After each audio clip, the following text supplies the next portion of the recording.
Ako to ah. Paano napunta sa inyo to?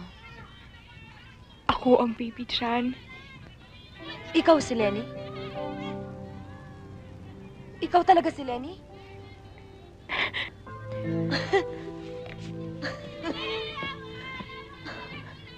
Wala dito, Pala no? rito eh. Walang Paggabi. katubig-tubig. Low tide eh. Makapal eh. Ay, ma'am. Malapit na ang junior-seniors prom namin. A-attend kayo, ha? Ma'am, Oo nga, smile Bessie. naman, oh. Sino escort Problemahin mo yung sarili mo. Alright. Basta Lenny, tayong dalawa.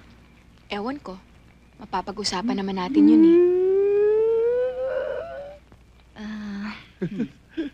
Mamaya na natin siguro pwede pag-usapan ng tungkol sa prom. Okay, listen tayo ha, listen. Okay? I just want to remind all of you na gusto ko maging critical kayo sa pagsusulat ng mga reaction papers nyo tungkol sa immersion trip, okay? Huwag basta-basta tatanggapin ninyo kung ano ang nakikita ninyo. Jet, hindi ka na naman nakikinig. Alam mo, hindi mo siniseryoso ang pag-aaral mo. Yung huling paper na sinabit mo, hindi maganda. Lagi kang absent. May problema ka ba? Wala, ma'am. Alam mo, lagi mo sinasabing wala, pero Ba't pa parati ako nakikita nyo? Jet. Totoo naman eh. Jet! Laging ako mali. Akala nyo parati kayo tama. hindi mo alam ang sinasabi mo. Alam kong sinasabi ko. Lagi nyo nga sinasabi sa amin, di ba? Na dapat gawin namin ang tama. Pero kayo, ginagawa nyo ba ang tama? Anong ibig mo sabihin? Jet, tama na. Pabayaan niyo siya. Alam na namin eh. Kabit lang kayo. At sino naman nagsabi sa inyo niyan? Nakikinig kayo kung kani-kaninong chismis. Hindi chismis. Nakita namin kayo. Nagsisinungaling ka. Ikaw ba nagsisinungaling? Shit! Bakit hindi mo sabihin kala Boyong? Sa kanila? Hangang-hanga sila sa'yo. Jet! Perfect woman nga daw. Jet, tama na. Bakit hindi mo sabihin totoo?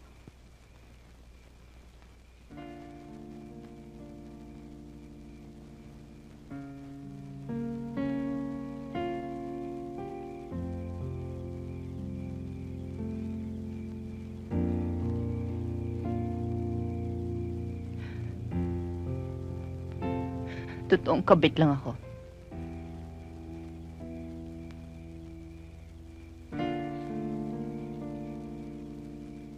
Kinaibigan ko kayo on the basis na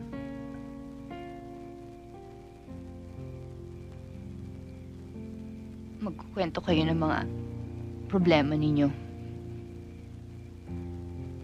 Pero ako yung hindi naging matapat.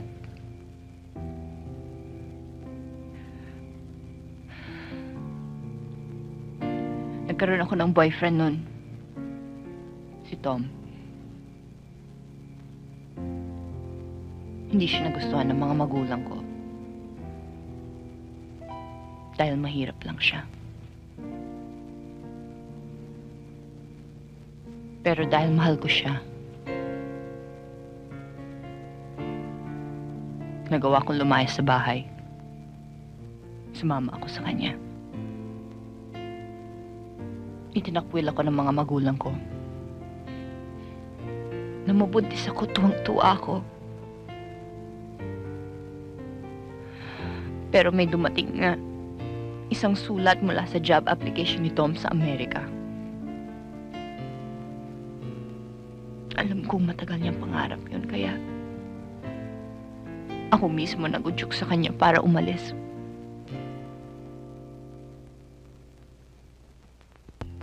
Pagkalipas ng ilang buwan, tumigil na mga sulat ni Tom. Isinilang ko mag-isa ang anak ko. Kahit wala akong makain, hindi pa rin ako lumapit sa mga magulang ko. Pinanindigan ko ang pride ko.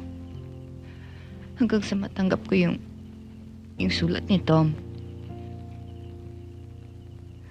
Napikot raw siya ng isang Pilipina sa Amerika. Malungkot daw kasi doon, kaya Tukso na rin siya. Sinumpa ko si Tom. Sinumpa ko pa rin ang mga magulang ko. Miski na nagkasakit ang anak ko. Hindi ko pa rin nagawa. Hindi ko pa rin nagawang lumapit sa kanila. Yun ang naging kasalanan ko. Namatay ang baby ko sa sobrang pride ko. 2 taon ko pinagluksa ang baby ko. Ayaw kong patawarin ang sarili ko. Hanggang isang umaga, paggising ko, naisip kong baguhin ang lahat. Tinapos ko ang pag-aaral ko at nagturo ako. Ginawa kong crusade, makatulong sa buhay ng aking mga estudyante para maski pa paano mabawasan ang mga kasalanan ko. Hindi nagtagal. Bumalik sa Pilipinas si Tom at ang asawa niya. Nagkita uli kami. At bumalik ang lahat sa aming relasyon. Kumapit ulit ako sa kanya dahil hindi ko makakayang harapin ang pagkawala ng aking anak. Hanggang ngayon, hindi pa rin ako pinapatahimik ng mga panaginip ko. Lagi ko naririnig ang anak ko. Umiiyak. Wala naman ako magawa. Hindi ko matulungan.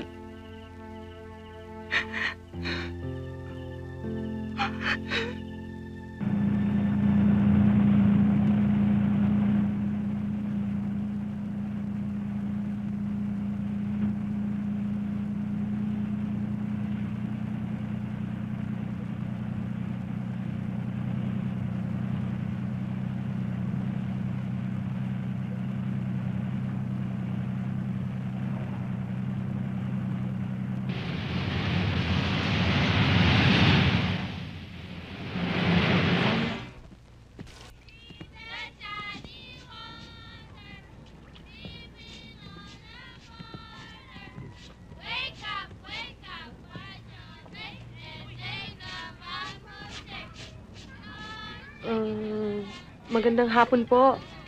Magandang hapon din naman. Nay, Ano? pengi pera! Hindi! Pera na naman. Pinaglilinis ko kayo ng bahay, ah. Tangkal na ng baboy ang bahay. Pagsipasok kayo sa loob. Pumasok kayo sa loob. Sumasagot ka pa. Sige, maglinis kayo sa loob. Tingnan mo yung bata. Ipasok niyo yan sa loob. Mga batang ito. Sino nga sila? Ano bang kailangan nyo? Pwede po bang sa loob na lang po tayo ng bahay mag-usap? Bakit? Dali, sabihin mo na, pa-suspense ka pa eh.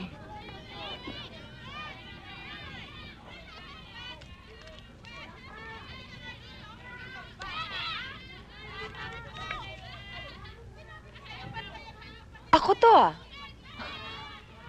Paano napunta sa inyo to? Ako ang baby Chan. Ikaw si Lenny? Ikaw talaga si Lenny?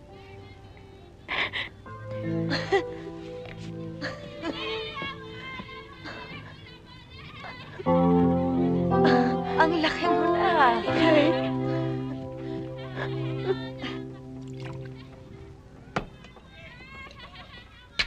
Nabuntis ako sa'yo noon. Dalaga pa ako. Lahat ng mga kaibigan ko, pinipilit akong... Pero... hindi ko ginawa. Itinakwil ako ng mga magulang ko. At... sinikap kong...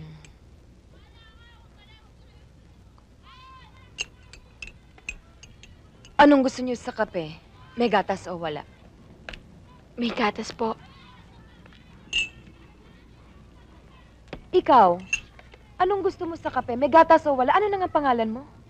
Ako po si Bessie, kaklase po ako ni Lenny. Ako, si Lita. Anong gusto mo sa kape? May gatas o wala? Di na lang po bale, salamat na lang po. Lenny, mauna lang ako sa'yo sa labas. Hintayin na lang kita sa kotse. Sige po. Salamat po.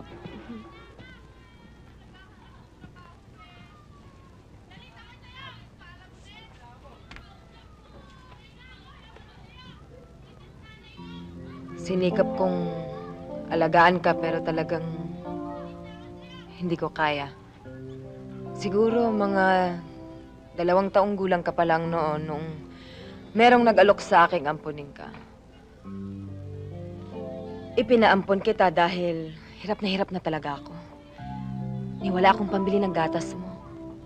Samantalang dun sa mga umampun sa'yo, alam ko magiging maganda ang kinabukasan mo. Nay! Pengi tinapay! Ano ka ba? Hanggang ngayon ang baho-baho mo, hindi ka pa rin naliligo? Nay! Dumating nga pala si Miss Lopez kanina. Sabi niya, pag hindi tayo nakabayad sa upa ng bahay, papalayasin na tayo dito.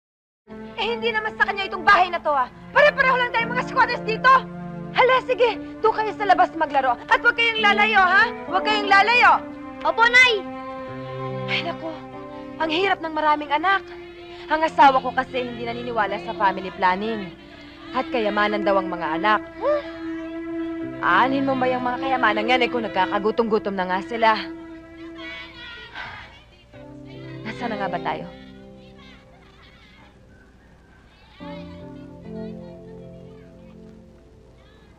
Araw-araw, sinisilip kita dun sa bahay nung nagampun sa'yo. Hanggang sa sinabi ko sa sarili ko na hindi tama ito. Dahil sarili ko lang ang pinahihirapan ko. Hanggang sa pinilit na kitang kalimutan.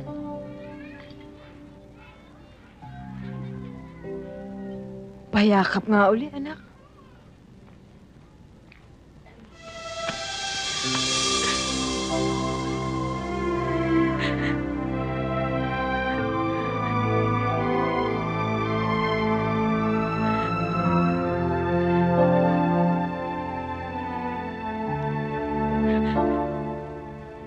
Hindi ko akalaing makikita kita uli.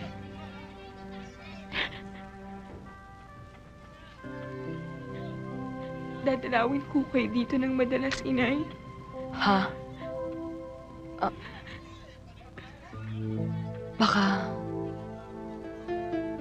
Baka hindi pwede. Baka magalit ang asawa ko. Kahit na humagalit pa siya, inay. Basta gusto ko kayo makita ng madalas. Inay.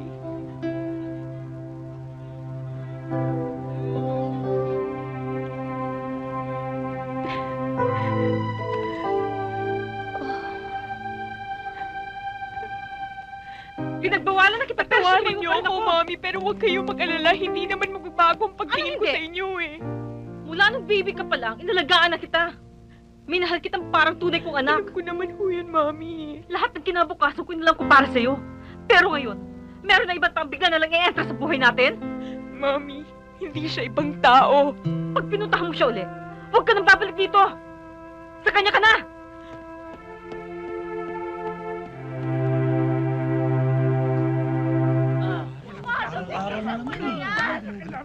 Naglalakad ako dito. Si Jen. Huwag mo akong Tama na, Mago! Huwag na ako! Hirapan ako sila! Tama na! Bitiwan mo ako! Bitiwan mo ako, sabi! Yes! Yes! Bumalik ka rito! Yes! Jet, sandali lang! Jet, Ano pa ba kailangan mo? huwag ka magalit sa akin. Ang mami kasi kinagalitan ako dahil nagpunta ako kay inay, eh. Wala na akong ibang mapuntahan, eh. Ikaw lang. Lenny, Jet, Jet, nun ba kita miss na miss? Jet, huwag na tayo mag-aaway pa, ha?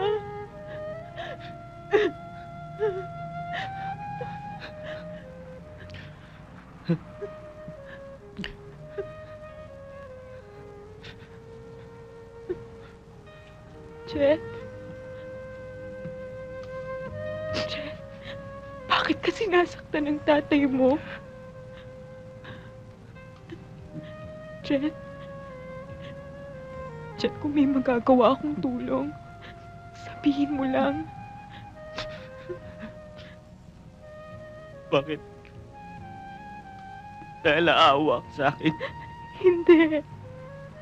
Dahil mahal kita.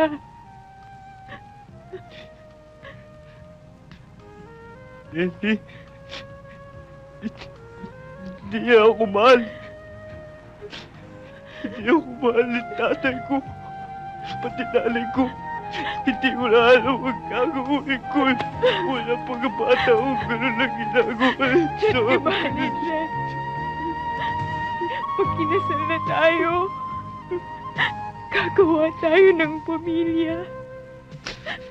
Yung nagmamahalan. Hindi kagaya ng sa kanila.